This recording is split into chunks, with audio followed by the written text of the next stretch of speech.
In this episode, it all starts at your ankle.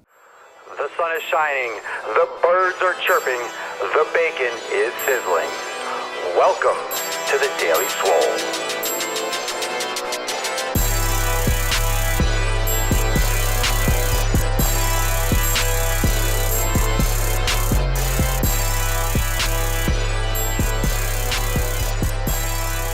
Welcome everyone to episode 321 of the Daily Mother Swole, the most muscular podcast in the realm, because when I flex, you flex, we all flex our fucking biceps. Everything K2 flexing on you. Get ready for the knowledge nukes. Get in your fallout, swole out shelters, because I am going to drop tits and they are going to be on fire. Because literally lit like a tit. You're going to have nipples on fire coming down like fucking comets during episode 321. So let's get yoked like it ain't no joke. We'll start right now today's episode. Before I introduce the episode, before, make sure you download my ebook and check out the 7-day free trial to Swolenormous Premium. All the links are in the description of this post. Episode 321 live every day at 12 noon Eastern time right here on Facebook. Thanks for watching also, and thanks for everyone checking out my YouTube channel at Swolenormous, and you can catch every episode there, as also on SoundCloud and iTunes, because this is also a podcast, thus the microphone shoved into my face. So let's get a little more caffeine before we officially launch down the road to Gainesville. Today's episode 321 is titled Start at the Bottom, Now We're Here. Started at the bottom, now the whole games are here. Started at the bottom, now we're swole. Started at the fucking bottom, just like that shitty song. But this episode is all about the ankle, it's all about the foot. It's all about the only part of the body that contacts the ground. Remember, one of my first episodes, I believe it was 2 or 3, it was called Barefoot Training.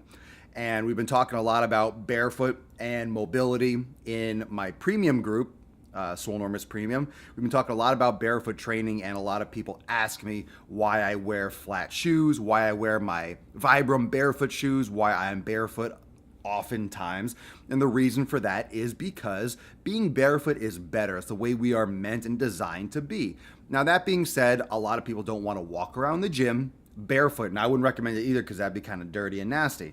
But you should be putting yourself into a position where you are strengthening the muscles, the ligaments, the tendons, strengthening the bottom of your feet, and trying to go back in time and make amends to your body that has been damaged and pretty much thrown by the wayside your entire life, being conformed to shoes, being forced into uncomfortable clothes, being forced into uncomfortable situations, and daily habits, sitting down too much. We're trying to repair a lot of stuff. We're trying to repair a lot of stuff so you don't have too many long-term problems stemming from that, which a lot of us will have anyway, but we can still move. We can still move back and work on things. And someone says, are Chucks okay to wear? I wear them for working out. It's better than something that has a huge arch, but they're still shoes, and it's still nothing like being completely barefoot. So there's a difference between flat shoes and wearing no shoes. I'm going to explain that. Start at the bottom, your foot. Your foot is the only thing that makes contact with the ground. It's the only thing that makes contact with the ground unless you're walking on all fours. So if you think about buying a Ferrari and putting the shittiest tires on it, it's going to go right off the road. So your feet literally are the only thing that makes contact. So your whole body, stacked like Jenga, is going to align itself based on the contact, the type of contact your foot makes with the ground. And a lot of people are saying, hey, I was barefoot all the time, as a child. Yeah, and then you stopped when you're 7 or 8, and you've been wearing shoes and heels and arch supporting footwear for the last 30 or 40 years. So how much does that really barefoot as a child make a difference? And it honestly doesn't too much. You kind of have like the beginning foundation started, and then you stop it. And then it's just the compounded years of lack of movement, period, and footwear. So you have muscles, ligaments, and bones that need stimulation. Bones grow and develop based on gravitational force and pull and center of gravity, and they strengthen. Ligaments and muscles do the same. And they should be strong from birth. They should be strong since when you're a child, and if I ever have kids someday, they're not going to be wearing shoes at all, because a child should not be wearing shoes. Especially if you have small kids now, think about the shoes, think about how the bones form. When you put their little tiny feet in shoes, it actually molds their bones and pulls their pinky toes in and starts curving their feet. They actually mold to the shoes. So you really want them to be barefoot as much as possible growing up. That way their bones or ligaments can strengthen. They don't get tight joints from the start. You're creating a better foundation if they're more barefoot. So wearing shoes, cushions, arch supports, weakens the structure of the foot. You have a natural arch in the foot, which creates a shock. And I'm not going to get into super detail right now in this episode because I could literally talk for hours and hours and hours about this. And we'll come back to it and I'll go into more depth in my premium group, of course. But it weakens the structure. When you have arch supports, it weakens your feet. And someone's asking about flat feet. Flat feet doesn't necessarily mean weak feet. There's genetics along there too. But if you're flat foot, you should still be, strengthening your arch and being barefoot. Because if you have flat feet and you are wearing shoes, you're just, you're putting your body, unless you absolutely medically need orthotics, it's not natural to wear shoes. It's unnatural to wear shoes. People have had flat feet since the beginning of time when humans were first, evolved on Earth. So there weren't orthotics, 500,000 years ago. So think about that logic. Think about how we are not designed. We're not born with clothes. We're not born with calculators on our stomachs for calorie intake. We're not born with cell phones. We're not born with cars. We're born with feet. We're born with things that can callus and develop for shoes. We're designed with a body that can adapt to its surroundings.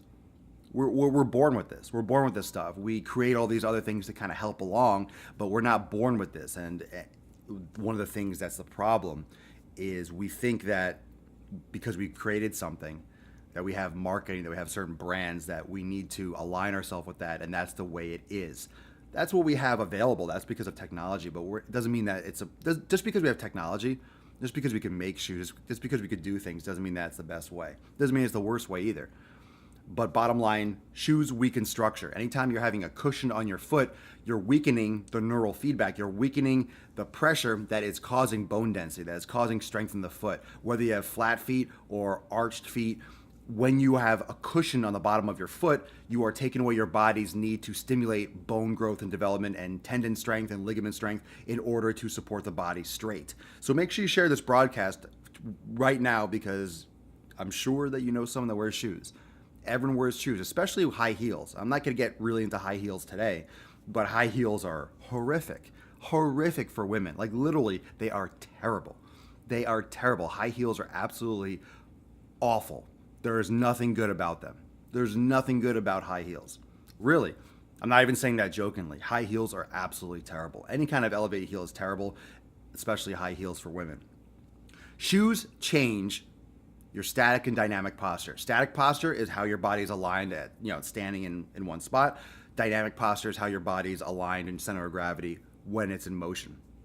When you are wearing shoes, any kind of elevated heel, any kind of footwear whatsoever, your gait and your posture changes. Your gait and your posture changes. As a result, your whole joint positioning throughout your entire skeletal system is different. Your knee position is different, not to mention your ankle position, starting from the bottom up, literally. Your hip position, your lower back position, your thoracic position, and your cervical position.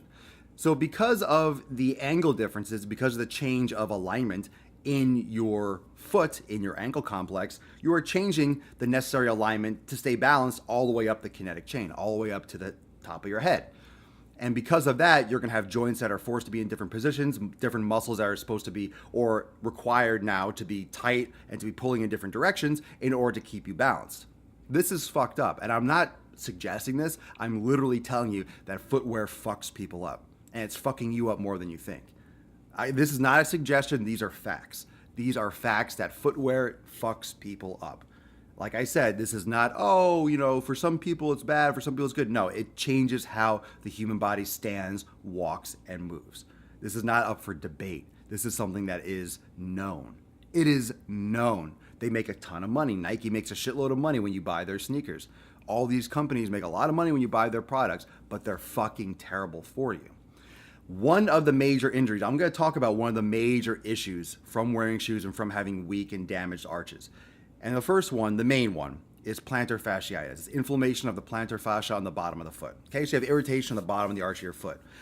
What I want to do before I leave you all, because I know I just stirred the pot. A lot of you are new to this. You might not have heard other episodes. You're thinking, what the hell is he talking about? Footwear's bad? Yeah, it's bad.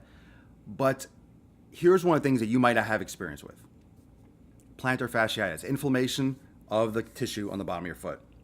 So if you have chronic pain, some of you get out of bed in the morning, the bottom of your arch is killing you.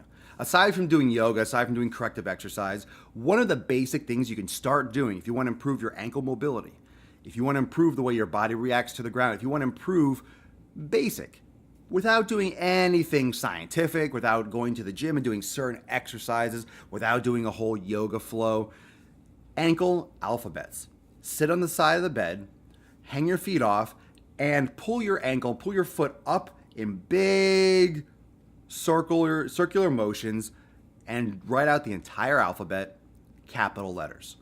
So you pull your toes all the way up, make an A, go down, make a line across, make a big B, roll each foot in big circles and write the alphabet with each foot. Okay? You are going to feel a lot better when you stand up and walk around. Now, I want you to think about that. You've been lying down for 5, 6, 7, 8, maybe 10 hours. And all of a sudden you get up and 100 to 200 pounds and start cranking all of a sudden on the joints. It's a lot just to spring on your feet, especially when you are used to wearing shoes. So just getting out of bed and prepping your foot for that kind of overload is very important and can greatly and drastically reduce the pain in your feet and your ankles. And if you have plantar fasciitis, I've talked to people that I've told to do this and it even goes away. They don't even feel it when they step out of bed in the morning if they do their alphabets first. I promise you, it's all about moving the ankle, teaching the body to have these ligaments and tendons be more elastic, to wake the body up before activity. That's why warming up is important, not just jumping right into it, just jumping right into deep ending, walking into the gym and start lifting. You gotta warm the body up. You gotta warm the fascial tissue up, the connective tissue. You gotta warm the bones, the ligaments, the tendons. You have to warm the body up. So if you have plantar fasciitis, if you have ankle issues, if you wear heels a lot, try to be barefoot at home more, do more stretching, implement yoga flows into your practice. Do your alphabets first thing in the morning. Be more aware of what you're doing every day that's putting you out of a natural human position. And that's sitting in a car, that's sitting at a desk. Try to stand more, try to walk around, try to move more, try to stretch and be mobile and do more mobility and flexibility training more often. Do things like your alphabets. Think more about ankle mobility, think more about foot strength and the muscles. Don't think so much about the six-pack and your chest and your biceps. I know everyone wants that. I know everyone wants to think about that all the time. But those are the things that don't get hurt. No one's going to hurt. You're never going to have injured abs. Your biceps is rarely going to be damaged. But the ones that you don't think about, the ones that you don't show off when you go to the beach, no one's showing off like, you like my plantar fascia? You like that shit? Look at that flexor digitorum. You like that? You like that peroneal? Yeah? You like that, baby? No one cares about your anterior tibialis. However, these muscles that cross the ankle joint, that cross and wrap around the foot, that improve arch support, that improve stability, that improve bone, ligament, and tendon health in the lower body. And these are the things that are going to inhibit your movement, period. Whether you wear footwear or not on any exercise. So if you're going to have pain walking around, do you care if you have a six-pack? It's going to hurt for you to fucking stand up. And if you've ever had plantar fasciitis, you know how painful it is. It's absolutely crippling because you can't stand up. You can't stand up. So you need things like, these little casts that slowly stretch your calves out and, your ankles or your arch. There are little casts and things you put on your foot at night when you sleep or for an hour, 2 hours, and socks and things that slowly try to reduce inflammation and lengthen, but you can start this now. You don't have to get to the point where you have chronic inflammation injury. And this is really all that when I would talk about core strengthening and stabilization a lot on this show is because you can prevent this. I'm telling you because not that you have this issue now, but you're working towards it. And you can prevent these things. And it's so important to prevent. Why go through this? Why have an issue? Why wait till you have inflammation and pain? Why? Why are you waiting until you are crippled? Start now so you never come to that point. It's all about longevity. If you want to be injured every other month, that's fine. I prefer not. I prefer to drop the intensity. I prefer to do more corrective and restorative stuff now rather than lift until I pass out, because I'm not as young as I used to be, and I'm never going to be as young as I am right now for the rest of my life. Every moment that passes is a moment older, is a moment my body is breaking down. It's getting harder to recover as you get older. So the most important thing is to start shifting your fitness to more restorative, to more repair style training and practice, so you can get ahead of this, so you can prevent this, so you can be more active, more healthy, more mobile for the rest of your life. Thank you so much for joining me for episode 321 of the Daily Mother Swole, the most muscular podcast in the realm, because when I flex, you flex, we all flex our biceps. Thanks for watching me every day, 12 noon Eastern time here on Facebook, YouTube, and SoundCloud and iTunes for the podcast. If you have not downloaded my amazing fucking ebook, click the link in the description, and also grab your 7-day free trial of Swolenormous Premium ASAP. And thank you so much for everyone that joined me for the 90-day dash Q&A in the private group, for those of you that have jumped on the program. And you can grab your 90-day dash program when you sign up for your 7-day free trial of Swolenormous Premium. But peace out, everyone. I will see all of you real soon, tomorrow at 12 noon Eastern time, and some of you maybe later for a Q&A, so stay tuned. Make sure you turn on live notifications, and I'll check y'all out on Instagram stories, on Snapchat, and around the game sphere. Peace out. Enjoy the rest of your Thursday.